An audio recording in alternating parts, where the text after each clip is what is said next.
Hello student आम बर्तमान start करवा थर्ड क्लास जोटा कि आमर रहिबो अप टू फ्रॉम 72 टू 144 सी कौन 73 नंबर कार्बन रो इलेक्ट्रॉन संरचना कोठी आमे जानिचे कार्बन रो फर्स्ट सेल रे थाए दुईटा इलेक्ट्रॉन तापर सेकंड सेल रे थाए चारिटा इलेक्ट्रॉन एमोनिया अणु रे कोन थाए केवल एक बंध तीनोटी एक बंध थाए ठीक अछि क्लोरीन परमाणु रो एम सेल रे केतोटी इलेक्ट्रॉन अछि बहुत सिंपल क्लोरीन परमाणु रो एम सेल कथा दि आमे देखिबा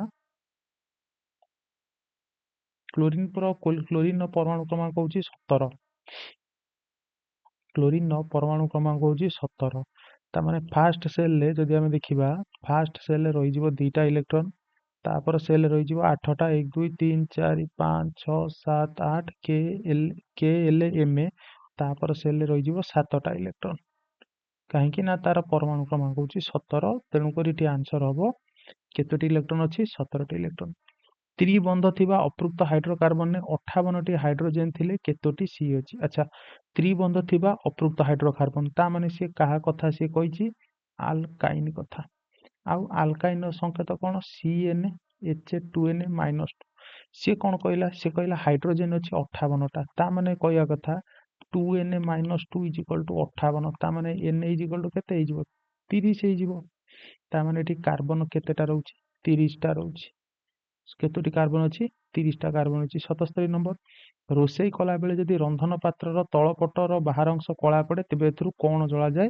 ना जाळेनीर असंपूर्ण दहन होउछि ठीक भाबरे दहन हेई पारु नाही नेक्स्ट देखिया 78 पृक्त हाइड्रोकार्बन असंपूर्ण दहन हेले केउ रंगर धुआं सृष्टि हबो कला रंगर धुआं सृष्टि हबो निम्नोक्त मध्यरु केउटी जळिले कला धुआं सह हळदिया शिखा सृष्टि हबो मन रख कला धुआं सह हळदिया शिखा माने से कहा कथा कहउछि से अपृक्त हाइड्रोकार्बन कथा कहउछि जोटी कि अपृक्त हाइड्रोकार्बन की गोटी अछि जोटा कि अल्किन डबल बॉन्ड वाला तापरे C8H14 ता माने ये अल्काइन कला रंग सह केउ रंगर शिखा दबो ना हळदिया रंग दबो काहे कि ना ये होउछि हमर कोन अपृक्त हाइड्रोकार्बन तापरे जेउ यौगिक कार्बन कार्बन मध्य दुई बंध बा त्रिबंध थाए ताहाकु कोन कुआ जाय ताहाकु कुआ जिवो अप्रुक्त आउ सिंगल बॉन्ड थिले ताकु कुआ जिवो पृक्त इथेन अणु रे सात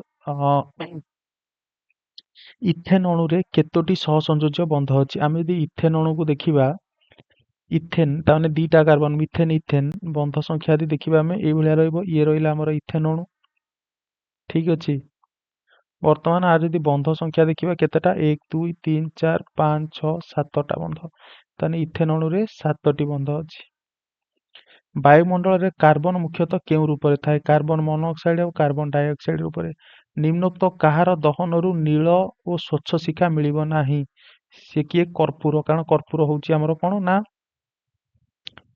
हमर जो कर्पूरटा होउची से को यौगिक ना से होउची हमर सॉरी गंध कर्पूरटा होउची हमर कोन ना अप्रुक्त कार्बन ता माने आधिरु नील और स्वच्छ शिखा मिलिबो नाही नेक्स्ट देखिबा नेक्स्ट कोन कहिची से कहउची अपृक्तता गुणर वर्धित क्रम रे सजाइले केउ क्रमटी ठीक अपृक्तता माने अल्केन तो अपृक्त नुह अल्केन अल्किन अल्काइन जोटा कि रहिबो सिंगल बॉन्ड ये होउची पृक्त ये अल्प अपृक्त ये बहुत अपृक्त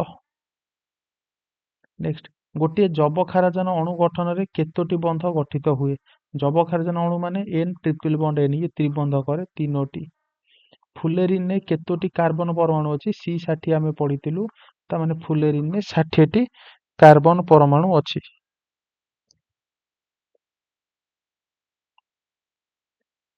ओके नेक्स्ट देखिबा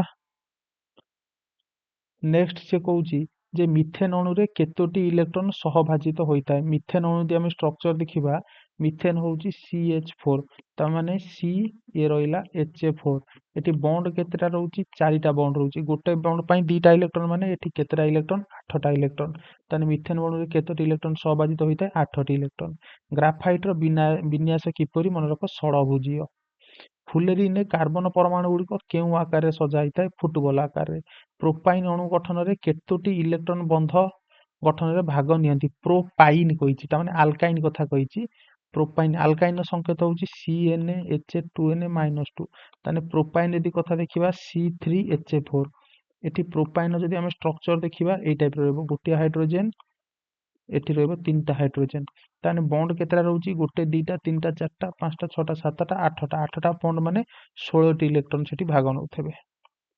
ସାଇକ୍ଲୋହେକ୍ସେନର ସଂକେତ ହଉଛି C6H12। ପୃକ୍ତ ହାଇଡ୍ରୋକାର୍ବନକୁ କଣ ବୋଲି କୁହାଯାଏ? ନା ଆମର ଆଲକେନ ବୋଲି କୁହାଯାଏ। ପୃକ୍ତ ହାଇଡ୍ରୋକାର୍ବନକୁ ଆମର ଆଲକେନ ବୋଲି କୁହାଯାଏ। ନେକ୍ସଟ ଦେଖିବା, ନେକ୍ସଟ କହୁଛି ନିମ୍ନଲିଖିତ ମଧ୍ୟରୁ କେଉଁଟି ଅପୃକ୍ତ? ବେଞ୍ଜିନଟା ଅପୃକ୍ତ, କାରଣ ଆମେ ଯେତେବେଳେ ବେଞ୍ଜିନର ଷ୍ଟ୍ରକ୍ଚର ପଢୁଥିଲେ ସେଠି ଡବଲ ବଣ୍ଡ ବି ରହୁଥିଲା। କେଉଁଟି ଯୋଗ ପ୍ରତିକ୍ରିୟା କରେ? ଯୋଗ ପ୍ରତିକ୍ରିୟା କିଏ କରେ? ମନେ ରଖିବ, ଅପୃକ୍ତ ହାଇଡ୍ରୋକାର୍ବନ ଯୋଗ ପ୍ରତିକ୍ରିୟା କରେ। ଏଠି ଅପୃକ୍ତ କାର୍ବନ କିଏ? ଏଇ ଗୋଟିଏ ହଉଛି ଅପୃକ୍ତ ହାଇଡ୍ରୋକାର୍ବନ। ଯୋଗ ପ୍ରତିକ୍ରିୟା କରୁନଥିଲେ, ନିକେଲ ଆଉ ପାଲାଡିୟମ ଉପସ୍ଥିତିରେ ହାଇଡ୍ରୋଜେନ ସହିତ ଯୋଗ କରେ। ପେଣ୍ଟେନ ଅଣୁରେ କେତୋଟି ହାଇଡ୍ରୋଜେନ ପରମାଣୁ ଅଛି? ପେଣ୍ଟେନ ଅଣୁର ସଂକେତ ହଉଛି C5H12, ତାମାନେ 12ଟି ହାଇଡ୍ରୋଜେନ ଅଛି। କେଉଁ କେଉଁ ଯୋଡା ଯୌଗିକଣ ଅଣୁ ସମାନ? ଏ ଆଉ ବି ଦିଟାଙ୍କ ସମାନ ଅଛି।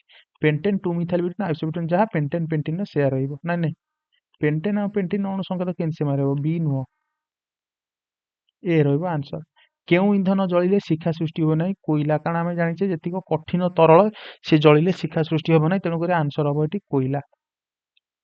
ୱାଇ କାର୍ବନ ଥିବା ଏକ ଆଲକେନ ଅଣୁ ଗଠନ ପାଇଁ କେତୋଟି ଇଲେକ୍ଟ୍ରନ ଆବଶ୍ୟକ?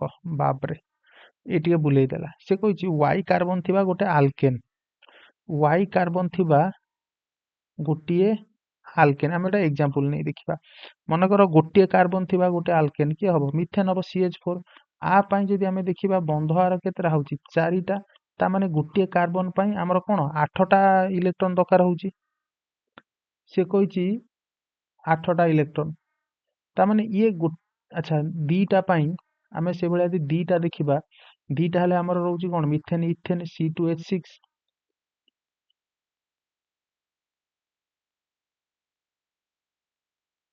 ତା ମାନେ 1 2 3 4 5 6 7 7 ଦିନେ 14ଟା। ଗୋଟିଏ ପାଇଁ 8ଟା, 2ଟା ପାଇଁ 14ଟା। କଣ ଆଙ୍କ ଭିତରେ କିଛି ରିଲେସନ ଅଛି କି? ହଁ ଅଛି। କେମିତି ନା 6y + 2 ରିଲେସନ ହଉଛି, କାରଣ ଗୋଟିଏ କାର୍ବନ ରହିଲେ 6 କେ 6 2 8, 2ଟା କାର୍ବନ ରହିଲେ 6 2 12 2 14, ତା ମାନେ ଏଠି ଆନ୍ସର କଣ ହବ? 6y + 2। C5H ଅଣୁରେ କେତୋଟି ରାସାୟନିକ ବନ୍ଧ ଅଛି? ଯୋଉଟା କି ପେଣ୍ଟେନ କଥା କହିଛି। ପେଣ୍ଟେନରେ କେତୋଟି ରାସାୟନିକ ବନ୍ଧ ଅଛି? ଆମେ ଯଦି ତାକୁ ଦେଖିବା, ପେଣ୍ଟେନ 1 2 3 4 5, 1 2 3 4 5 6 7 8 9 10 11 12 ବନ୍ଧ କେତେଟା ରହୁଛି? 1 2 3 4 5 6 7 8 9 10 11 12 13 14 15 16ଟି ବନ୍ଧ ରହୁଛି। ତାମାନେ ପେଣ୍ଟେନ ଅଣୁରେ କେତୋଟି ବନ୍ଧ ଅଛି? 16ଟି ଅଛି। 101, କୋଇଲା ଏବଂ ପେଟ୍ରୋଲିୟମ ଜାଳେଣୀରେ କିଛି ପରିମାଣର କଣ ଥାଏ? ନାଇଟ୍ରୋଜେନ ଥାଏ ଆଉ ସଲଫର ଥାଏ। CH4 + 2A2, ମିଥେନ ଯେତେବେଳେ ଜଳିବ କଣ ଦବ? ଅଙ୍ଗାରକାମ୍ଳ ଦବ, ତା ସାଙ୍ଗରେ କଣ ଦବ? ଜଳ ଦବ। ଆକୁ ବାଲାନ୍ସ କରି ତମେ ଯଦି କରିବ, କାର୍ବନ ଗୋଟେ ହାଇଡ୍ରୋଜେନ 2ଟା 4ଟା 2H2O ହେଲେ ଅକ୍ସିଜେନ ହେଇଯିବ 4ଟା 2ଟା 4ଟା। ଠିକ ଅଛି। ତାପରେ ବିଜ୍ଞାନାଗାରରେ ପ୍ରଥମେ ୟୁରିଆ କେଉଁ ଯୌଗିକରୁ ପ୍ରସ୍ତୁତ କରାଯାଇଥିଲା?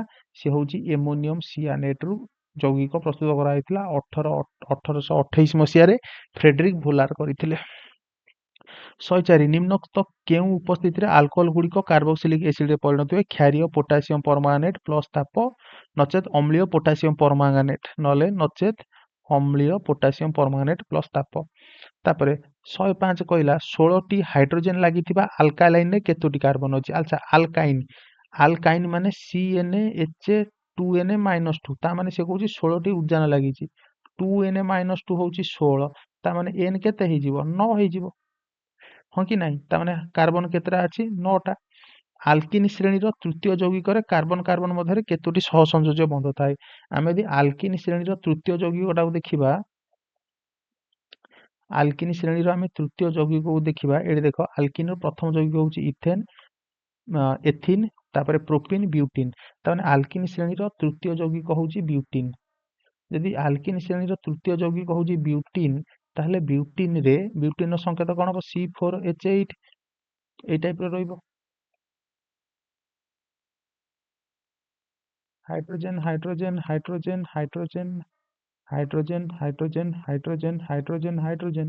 ଯଦି ଏକଥା ସେ କହିଛି, ତାହେଲେ ସେ କଣ କହିଛି? କାର୍ବନ କାର୍ବନ ମଧ୍ୟରେ କେତୋଟି ବନ୍ଧ ଅଛି ଆମେ ଦେଖିବା କାର୍ବନ କାର୍ବନ ମଧ୍ୟରେ 2 1 3 1 4ଟି ବନ୍ଧ ଅଛି। ତାପରେ କାର୍ବନ ଆଉ ସିଲିକନ ମୌଳିକ କେଉଁ ଧର୍ମ ପ୍ରଦର୍ଶନ କରିଥାନ୍ତି? ଏମାନେ କାର୍ଟିନେସନ ଆଉ ଚତୁଃସଂଯୋଜୀ ଧର୍ମ ପ୍ରଦର୍ଶନ କରିଥାନ୍ତି। 108 ନିମ୍ନୋକ୍ତ ମଧ୍ୟରୁ କେଉଁ ଅଣୁ ସଂରଚନାରେ ତ୍ରିବନ୍ଧ ଅଛି? ତ୍ରିବନ୍ଧ ମାନେ ଆଲକାଇନ୍। ଦେଖ ଆ ଭିତରୁ ଆଲକାଇନ୍ କିଏ ହେଇଛି? ଏଇଟା ଦେଖ ଆଲକାଇନ୍ ଅଛି CnH2n-2। ତାପରେ ନିମ୍ନଲିଖିତ କେଉଁ ଯୌଗିକର ଦହନରୁ ଜଳ ମିଳି ନଥାଏ? ଅଙ୍ଗାରକ। କାରଣ କାର୍ବନ ଯେତେବେଳେ ଜଳିବ C+O2 ଏଠି ଜଳ ମିଳିବନି, କେବଳ ଅଙ୍ଗାରକାମ୍ଳ ମିଳିବ। ତାପରେ C5H12 C4H10 ଯୌଗିକ ଦ୍ୱୟର ସଂରଚନାତ୍ମକ ଆଇସୋମର ସଂଖ୍ୟା ନିମ୍ନୋକ୍ତ ମଧ୍ୟରୁ କେଉଁଟି? 5 ରୁ 2 ଫେଡ଼ିଦିଅ 3, 4 ରୁ 2 ଫେଡ଼ିଦିଅ 2, 3, 2 ହେଉଛି ତାର ସଂରଚନାତ୍ମକ ଆଇସୋମର ସଂଖ୍ୟା। ନିମ୍ନଲିଖିତ ମଧ୍ୟରୁ କେଉଁଟି ଠିକ୍ ନୁହେଁ? କାରଣ ବ୍ୟୁଟାନଲ ଏଟା ନୁହଁ। Cu କପର କୋଉଠୁ ଆସିଲା? କାର୍ବନ ଯୌଗିକରେ। କେଉଁ ପଦାର୍ଥ ଜଳିଲେ ଶିଖା ସୃଷ୍ଟି ହୁଏ? ମନେ ରଖିବ କେବଳ ଗ୍ୟାସୀୟ ପଦାର୍ଥ ଜଳିଲେ ଶିଖା ସୃଷ୍ଟି ହୁଏ। ନିମ୍ନୋକ୍ତ ମଧ୍ୟରୁ କେଉଁଟି ଅଧିକ ପ୍ରତିକ୍ରିୟାଶୀଳ? ମୁଁ ତମକୁ କହିଥିଲି ଆମର ଆଲକେନ୍ ତାଠାରୁ ଅଧିକ ପ୍ରତିକ୍ରିୟାଶୀଳ ହବ ଆଲକିନ୍, ତାଠାରୁ ଅଧିକ ପ୍ରତିକ୍ରିୟାଶୀଳ ହବ ଆଲକାଇନ୍। ତାମାନେ କିଏ ଅଧିକ ପ୍ରତିକ୍ରିୟାଶୀଳ? ଆଲକାଇନ୍। ଆଲକାଇନ୍ ଏଠି ଅଛି କି? ହଁ ଅଛି। ନାଇଁ ଆଲକାଇନ୍ ତ ଏଠି ନାହିଁ, ତାମାନେ ଆଲକିନ୍ ହବ ଅଧିକ, ଯୋଉଟା କି ହେଉଛି C2H4। ତାପରେ 121 ଫ୍ଲୁରିନ୍ ପାଇଁ କେଉଁଟି ସତ୍ୟ? ଏହା ବିଦ୍ୟୁତ ସୁପରିବାହୀ ନା ନୁହଁ। କାର୍ବନ ଅପର ରୂପ ଠିକ୍ ଅଛି। ତାମାନେ C12 ଏହା ହେଉଛି କାର୍ବନ ଗୋଟେ ଅପର ରୂପ। ଅତି ଉଚ୍ଚ ତାପ ଓ ତାପମାତ୍ରା ପ୍ରୟୋଗ କରି କେଉଁଥିରୁ ହୀରା ସଂଶ୍ଳେଷଣ କରିହେବ? ବିଶୁଦ୍ଧ କାର୍ବନରୁ ହୀରା ସଂଶ୍ଳେଷଣ କରିହେବ C। ପ୍ରୋପେନର ବସ୍ତୁତ୍ୱ କେତେ? ପ୍ରୋପେନ ଯଦି ଆମେ ସଂକେତ ଦେଖିବା C3H8, ତାମାନେ 36 ପ୍ଲସ୍ 8 ଯୋଉଟା କି ହେଇଯିବ 44 U। ସାଇକ୍ଲୋପେଣ୍ଟେନ୍ ଥିବା ସହସଂଯୋଜ୍ୟ ବନ୍ଧ ସଂଖ୍ୟା କେତେ? 15ଟା ସାଇକ୍ଲୋପେଣ୍ଟେନ୍ ସହସଂଯୋଜ୍ୟ ବନ୍ଧ ରହିବ। ନିମ୍ନୋକ୍ତ ମଧ୍ୟରୁ କେଉଁଟିରେ କାର୍ବନ ପରମାଣୁ ଗୁଡ଼ିକ ମଧ୍ୟରେ ସଳଖ ଚକ୍ରୀୟ ଶାଖାଯୁକ୍ତ? ମନେ ରଖ ଉଭୟ ସଳଖ ପ୍ଲସ୍ ଚକ୍ରୀୟ ପ୍ଲସ୍ ଶାଖାଯୁକ୍ତ ଯେତେବେଳେ ସମ୍ଭବ ସେ କ୍ଷେତ୍ରରେ ଆଲକିନରେ ସମ୍ଭବ। ଏଠି ଆଲକିନ୍ କିଏ? ସି ହେଉଛି ଆଲକିନ୍। ଆଲକେନ୍ ଶ୍ରେଣୀର ଷଷ୍ଠ ଯୌଗିକର ଅଣୁ ସଂକେତ ଷଷ୍ଠ କିଏ ହବ? C6H14। ଆଲକିନ୍ ଶ୍ରେଣୀର ଷଷ୍ଠ ଯୌଗିକ C7H14। ଆଙ୍କ ଭିତରେ ଡିଫରେନ୍ସ କେତେ ରହିବ? ଗୋଟିଏ କାର୍ବନ ଡିଫରେନ୍ସ ରହିବ। ହୀରା ଓ ଗ୍ରାଫାଇଟ୍ ମଧ୍ୟରେ କ'ଣ ରାସାୟନିକ ଧର୍ମ ସମାନ, ଭୌତିକ ଧର୍ମ ଅସମାନ? D। ନିମ୍ନଲିଖିତ ମଧ୍ୟରୁ କେଉଁ ଯୋଡ଼ାଟି ଅପୃକ୍ତ ହାଇଡ୍ରୋକାର୍ବନକୁ ସୂଚାଏ? ଦେଖ ଏଠି ସିଙ୍ଗଲ ବଣ୍ଡ ଅଛି, ଇଏ ପୃକ୍ତ, ସିଙ୍ଗଲ ବଣ୍ଡ ପୃକ୍ତ, ତାମାନେ ଏଠି ଟ୍ରିପଲ ବଣ୍ଡ ଡବଲ ବଣ୍ଡ, ତାମାନେ ଡବଲ IV ଏଇଟା ରହିବ ଆନ୍ସର ରହିବ C। ଏମାନେ ସୂଚାଉଛନ୍ତି ଅପୃକ୍ତ ହାଇଡ୍ରୋକାର୍ବନକୁ। ତାପରେ ନେକ୍ସଟ କହିଲା 75ଟି କାର୍ବନ ପରମାଣୁ ଥିବା ଏକ ଆଲକାଇନ୍ ଯୌଗିକର ହାଇଡ୍ରୋଜେନ ପରମାଣୁ ସଂଖ୍ୟା କେତେ? 75ଟି କାର୍ବନ ଅଛି C75, ତାମାନେ ହାଇଡ୍ରୋଜେନ କେତେ ରହିବ? ଆଲକାଇନ୍ ହେଉଛି CnH2n-2, ତାମାନେ 148ଟା ହାଇଡ୍ରୋଜେନ ରହିବ। ସଲଫରର କେତୋଟି ପରମାଣୁ ପରସ୍ପର ମଧ୍ୟରେ ସଂଯୁକ୍ତ ହୋଇ ଚକ୍ରୀୟ ସଂରଚନା ଗଠନ କରନ୍ତି? 8ଟି। କେଉଁ ଯୌଗିକରେ ଦ୍ୱିବନ୍ଧ ଦେଖାଯାଏ? ତାମାନେ କିଏ ଆଲକିନ୍? ୟା ଭିତରୁ ଏଇଟା ହେଉଛି ଆଲକିନ୍। କାର୍ବନର କେଉଁ ଅପର ରୂପ ବିଦ୍ୟୁତ ପରିବହନ କରେ? ସିଏ ହେଉଛି ଗ୍ରାଫାଇଟ୍। ତାପରେ ଭିନେଗାରରେ ଥିବା ଯୌଗିକ ନିମ୍ନୋକ୍ତ ମଧ୍ୟରୁ କୋଉଠି? ମନେ ରଖ ଭିନେଗାରରେ ଏଇଟା ଥାଏ ଏସିଟିକ୍ ଏସିଡ୍ ଥାଏ। କେତେ ପରସେଣ୍ଟ? 5 ରୁ 8%। ସାଇକ୍ଲୋପ୍ରୋପେନ୍ ଅଣୁ ଗଠନ ପାଇଁ କେତୋଟି ଇଲେକ୍ଟ୍ରନ ସହଭାଜିତ ହୋଇଥାଏ? ସାଇକ୍ଲୋପ୍ରୋପେନ୍ ମାନେ ତିନିଟା କାର୍ବନ, ଏଇଭଳିଆ ତିନିଟା କାର୍ବନ, ଇଏ ଗୋଲେଇ ଆକାରରେ ଥିବେ। କେତୋଟି ବଣ୍ଡ ଆଗେ ଦେଖିଦବା।